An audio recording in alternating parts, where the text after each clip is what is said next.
नमस्कार दोस्तों आज के इस वीडियो में यह जानकारी दी गई है कि आखिर बाबा साहब अम्बेडकर पंडित नेहरू की कैबिनेट से इस्तीफा क्यों दिए थे।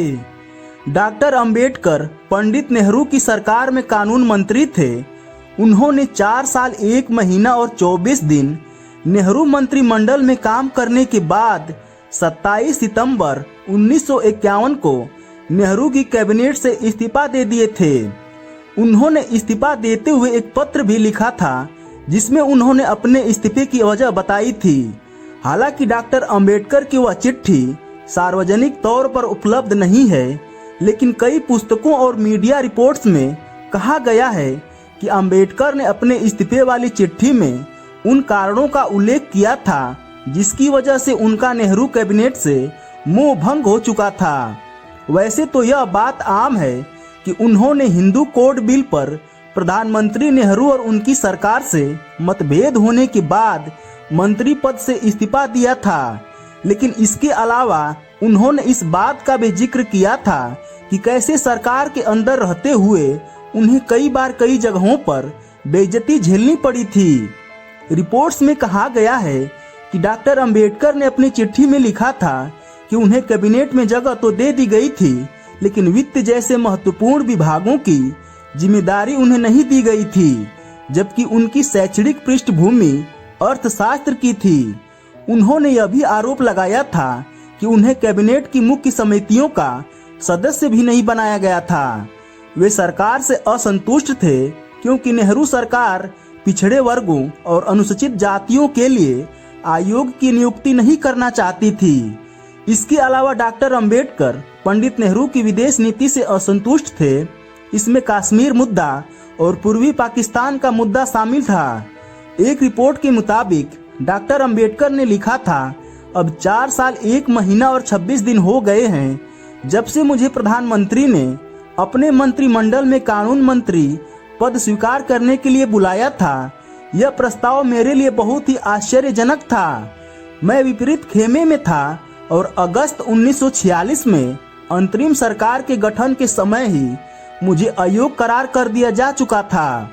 तब मुझे यह अनुमान लगाने के लिए छोड़ दिया गया था कि प्रधानमंत्री के रवैये में यह बदलाव लाने के लिए क्या क्या हुआ होगा।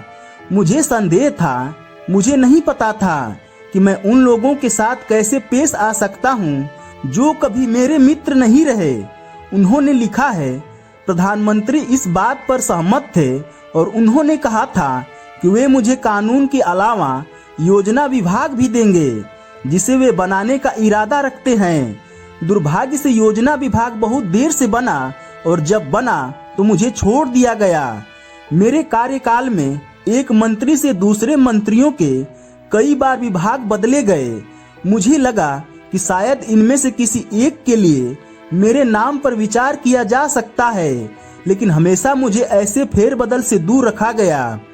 कई मंत्रियों को 2 या 3 विभाग दिए गए जिससे उन पर काम का बोझ बढ़ गया। मेरे जैसे दूसरे लोग और काम करना चाहते थे, फिर भी दूसरा विभाग नहीं दिया गया। जब कोई मंत्री कुछ दिनों के लिए विदेश चला जाता तब भी मुझे अस्थायी रूप से विभाग संभालने के योग्य नहीं समझा जाता। यह समझना मुश्किल है कि प्रधानमंत्री जिस सिद्धांत का पालन करते हैं उसके पीछे मंत्रियों के बीच सरकारी काम का बंटवारा क्या है। मुझे कैबिनेट की मुख्य समितियों जैसे विदेश मामलों की समिति या रक्षा समिति का सदस्य भी नहीं बनाया गया। जब आर्थिक मामलों की समिति बनाई गई तो मैंने उम्मीद की थी कि मैं मुख्य रूप से अर्थशास्त्र और वित्त का छात्र था, इसलिए मुझे इस समिति में नियुक्त किया जाएगा, लेकिन मुझे छोड़ दिया गया। मुझे कैबिनेट ने तब नियुक्त किया जब प्रधानमंत्री इंग्लैंड गए हुए थे, लेकिन जब वे वापस लौटे तो मंत्रिमंडल के पुनर्गठन पर अपने कई फैसलों में उन्होंने मुझे छोड़ दिया। अंबेडकर ने आगे लिखा, बाद में हुए पुनर्गठन में मेरा नाम समिति में जोड़ा गया, लेकिन वह मेरे विरोध के परिणाम स्वरूप था। मुझे यकीन है कि प्रधानमंत्री इस बात से सहमत होंगे कि मैंने इस संबंध में उनसे कभी शिकायत नहीं की। मैं मंत्रिमंडल के अंदर सत्ता की राजनीति के खेल या रिक्त पद होने पर मंत्रालय छीनने का खेल कभी हिस्सा नहीं रहा। मैं सेवा में विश्वास रखता हूँ, उस पद पर सेवा जिसे प्रधानमंत्री ने, जो मंत्रिमंडल के प्रमुख हैं, मुझे सौंपना उचित समझा। हालांकि मेरे लिए यह बिल्कुल अमानवीय होता अगर मुझे यह महसूस न होता कि मेरे साथ गलत किया जा रहा है। तो दोस्तों, आपको यह जानकारी कैसी लगी कमेंट करके बताइएगा और वीडियो को लाइक और चैनल को सब्सक्राइब कर दीजिएगा। वीडियो देखने के लिए आप लोगों का बहुत बहुत धन्यवाद।